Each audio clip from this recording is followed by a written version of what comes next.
Jesu. Jesu. Jesu? Jesu. How would you say it? Jesus. Jesus. How do you say it, buddy?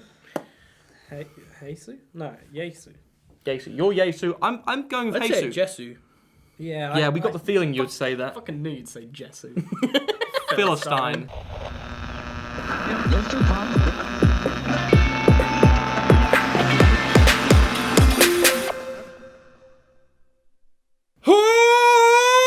Jesu and Sun Kill Moon teaming up for a collaborative album. Well, I was pretty darn excited going in there. And you know what? First up, I got big old kind of shoegaze guitars. You know what? This deep kind of spoken word, muttering style vocals. And this is on the track, Good Morning, My Love. And the vocals were begging this question, what does rekindle mean? And I was like, shit, I should Google that. You should Google that. You should put it in a dictionary. Yep. What did you find out? What did I find out? What did you find out? Well, jump cut to me Google this on my phone. Jesus, come on. No, just put it away. Fuck that. Rekindle is like, It's like when you have there's a fire, it's gone out. yeah, and you need to like, And then you need to put some more beer on it to make it light. yes, but that exact thing is like a metaphor. Doesn't sound like it'll work. No, it doesn't work. We've tried. Lost a lot of fires. So, yeah. What were you feeling? Okay, so problem I had with this. Oh, we're is going straight in that- with problems. Oh, straight in with problems. God damn Straight it. in with problems. I didn't think that the metal worked with the spoken word. In the first song, I was sort of interested, but I felt like the ways I was interested in it, it never really like went through with it enough. Like the spoken word, I was like, I can kind of get this, but I think if this happens too much, and that is like the way pretty much the whole album is done, I was like, I'm gonna get real tired of this soon. And the metal stuff, it sounded nice, but it was just that. It sounded like they literally had just one big metal guitar tone just going, It was a simple guitar playing riff quite as simple well. stuff. It was doing And that was simple drum all beat. for like the whole song, really simple, really thin drum beats. 7 minutes long. 7 minutes. And, 7 minutes. That was a long song. and the first 3 songs are all like that. Yeah. The first 3 songs are all the same thing, just a simple big guitar riff, the same tone, really except simple for thin the drums. third song, which did have a keyboard in there. It did, But, they did add little bits. Sometimes it'd be like, there's a little extra, but it was mainly that. And I feel like that's. And I was worried at that point. Once I got through those first 3, I was like, okay, I've been listening to this for about 20 minutes if now. this whole these album 3 is songs. 7-minute songs of just this, Yeah. it's going to be the worst thing ever. It will suck. And then the 4th track came in. I still want to talk about the first track. Okay. Talk What about do the you first think track about the then. first track? First of all, Was there anything interesting to talk about with it? well, for me, it was 2 things that I don't listen to a lot of. You don't catch like the spoken word lyrics happening that much for the music I listen to anyway. And also I don't listen to a lot of shoegaze, like big old metal guitar stuff going on that much. And to get a mixture of the 2, I was like, this is refreshing. I'm enjoying this. It was in the way, though, that, to reference something from last week, that crooner trap thing that Panic at the Disco did was Yeah, interesting it was to a me, bit Frankenstein. where I was like, it's a bit Frankenstein, and I'm cool with that. That interests me. That at least gives me okay, they put these 2 things together. But I didn't think it worked. I thought it was just a bit boring, and it went on for too long. I thought not it was doing enough. interesting. I thought it wasn't so interesting about 4 minutes into that first song. Yeah. It kept going for Way another too 3 long. minutes. A lot of the new songs on song this came album in, go which was 8 minutes and 30 way too seconds long. And then another song came in, which was 6 minutes long, and it was all kind of the same. Yeah. After Oh my about Lord. 20 minutes, I'm thinking, Yeah. it can't keep going like this. But It didn't. And then fucking kicked off. Fucking kicked off. I with do last think, though- night I rocked the room like Elvis and had them laughing, Laughing like Richard Pryor. Firstly, fuck that name. It's way too long. I liked it. Way I too liked long. it. I did like it. Do you know what? I think if they ended after Elvis, I'd be okay with it. If it was like last night I rocked the room like Elvis, I'd be like, okay, it's a bit long, but that's cool. I'm okay with that name. But like, I had to like morph my Spotify window so that the name would fit into the thing, so that I could read it all out. And I It did. was more up tempo. I was. thought it suited the vocals better because it did. was more like an ambient electronic thing. My which I one thought problem was with pretty that awesome. is by this time I was like starting to get fed up with these vocals. I didn't think the writing and all of the writing was good in places, but I think it fell down quite bad at points. Writing as in lyric writing, yeah. Lyrics. Where it did just become sort of talking about nonsense. Yeah, I thought the lyric writing was like really awesome and like profound at some points. It was like, wow, this is really and cool. at some points, the telling exact a cool story. opposite of that. And then sometimes like, shit, I feel like you're just giving me a list of things you did when you woke up. Yeah. And then I made a piece of toast.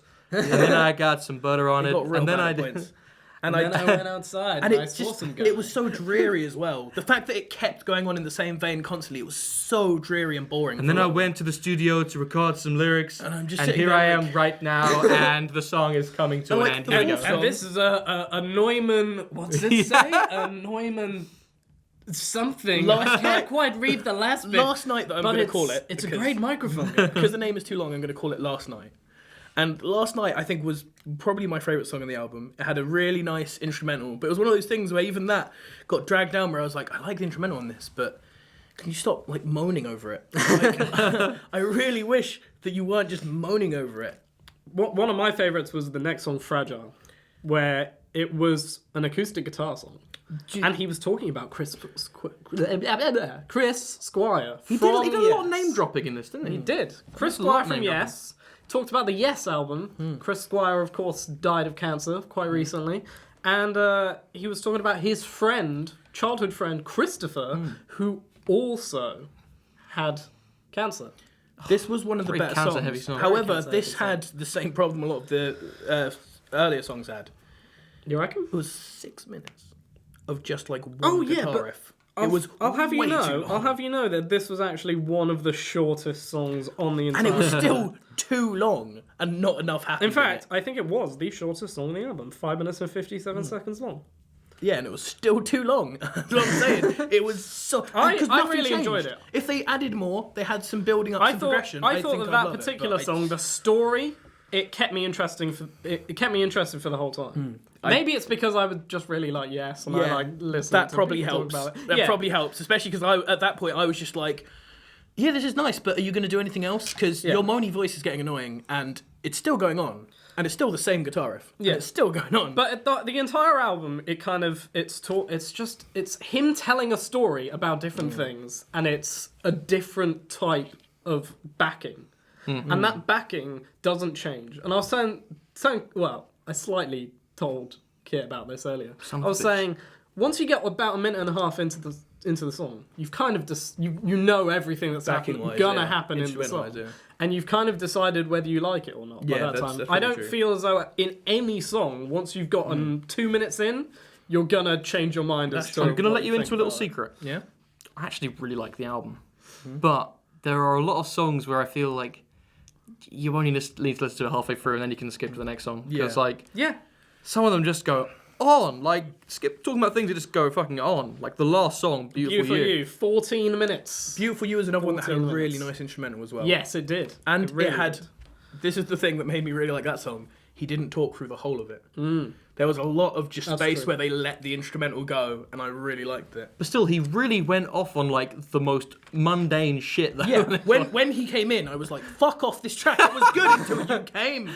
Oh. I was really confused with this album at first. When I went into it, first 3 songs, I was really not enjoying it. I was Really? like, Same. it's the first song I was it's like, dragging. I It's could like dragging. this, and then immediately I was just like, "This is too long." Next song is the same. Next song, oh god, Yeah. this is awful. yeah. This I carries hope on. that it's not going to keep going like that, and it didn't. Yeah, which And is I'm good. happy that it didn't. I felt that Sally, 7th track, was a kind of doing exactly the same as the first 3. Yeah, it Unfortunately. was. Yeah, it did. Number 8, America's Most Wanted Mark Kozelek and Yeah. John Dillinger. I really loved the instrumental on this one, like, so much. Like simple ambient guitar picking. Yeah, with like the simple chorus drum effect on beat. it. The lyrics again, like the vocal cadences just become like really What repetitive. did you think about him reading out fan mail in the end of track 4, but then also reading out another fan mail at the end of track 8? You know what? I liked it. I thought it was a really nice touch because you know what I feel? There's a lot of sort of super groups and just like collaboration albums that I feel like lack soul. They just like come together and do something. It doesn't feel like much is going on. But this kind of added like a little bit of narrative, added a little bit of context. It was like a little bit of glue that sort of gives the album something. I was sort of okay with it because when it first happened, I was okay with it because I was like, I like the sort of the feel of it, even though I still think he's annoying and moany. but like, yeah, I think I'm sort of okay with it doing twice. But if he'd done it any more than that, I'd be like, all right, calm down. Now. I thought the second time was already pushing it. Yeah, but I then think it is pushing it. I thought that the actual bit of fan mail was actually pretty good, and I quite enjoyed just hearing it. And it's definitely not your usual lyrics.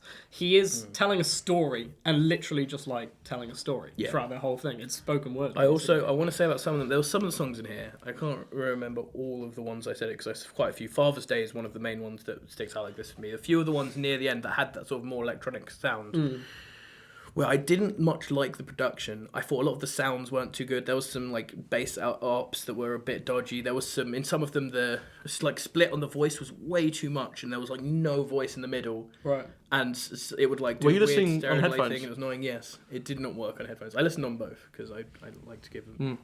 When that happens, I'm like, okay, I'll try. And it wasn't as bad on speakers, but I still think it's too much. Yeah. And I feel like some of the drums on it were really electronic in a sort of bad way, and they sounded a bit like clinky and thin. And I was like, I thought that the mix was I weird. quite liked that they would. Some of them were thin, and some of them were quite bass heavy. And they definitely did it on purpose because Yeah, some it's of very them, stylish. some of them, I felt it added variety throughout the album that you wouldn't some have of got them any were other really way. nice, and I so it's why I'm not like hating on it as much Yeah. as I could, but like personally, I was like. I think a load of these songs, if you changed the vocals for me and gave them to someone who'd made that sort of music really well and really like polishedly, I think there could be some really, really Don't good think songs Porsche in is there. But like, isn't. you know what? You know what I mean, though. The Yeah, mix, yeah. the mix was very stylish. It was someone went in there with that vision to create that sound, and it muddied up a few things. Like the vocals are sometimes hard to understand. I felt like some of the time, Especially on the metal tracks. yeah. I felt like you were trying. It's The like vocals were difficult to hear. it's like trying to work out what Sylvester Stallone is saying, like in some of the Rocky films. Okay, so favourite tracks. Last Night I Rocked the Room like Elvis, etc., etc. Yeah. And Beautiful You. Nice. Okay, I'm gonna go. I really loved the first one. Good Morning, My Love, and I liked America's Most Wanted, which is another great track by Mad Villainy right there. And yeah, I'm gonna stick with that. Okay. I'm going to go Last Night I Rocked the Room, etc. Fragile. Really like that. Exodus, I really liked. And Beautiful You. I'm going to go with those four. Okay, well, marks out of 10. James Gareth. I think there were some alright points on this album. The two songs I mentioned are really good, but I don't think any of the other songs really hit for me, and some of them I really didn't like. Went on way too long and just weren't good. Okay. So I'm going to give it a 4. A 4. Wow. I thought you were going to like it, I based on what you said. I could not listen to this album again. There are a few songs in there which are nice, but just too many of them are too long and not good enough to last as long as they do. Okay. James, my boy. I'm on the verge of giving it a strong 6 or a light 7 because there were times where I didn't feel it kind of melded as an album. Yeah. Strong 6. Strong 6. Okay. Well, personally, I thought there were some really great moments in this album, which I loved a lot. And the album is slightly flawed, but the good moments were good enough for me to give it a 7 because I really enjoyed it. And I'm going to go back and listen to this album again. So, thank you very much for watching. What do you think? Let us know in the comments section and give us a thumbs up and press that big old subscribe button because we'd really appreciate that. Lots and lots. Love you. See you soon.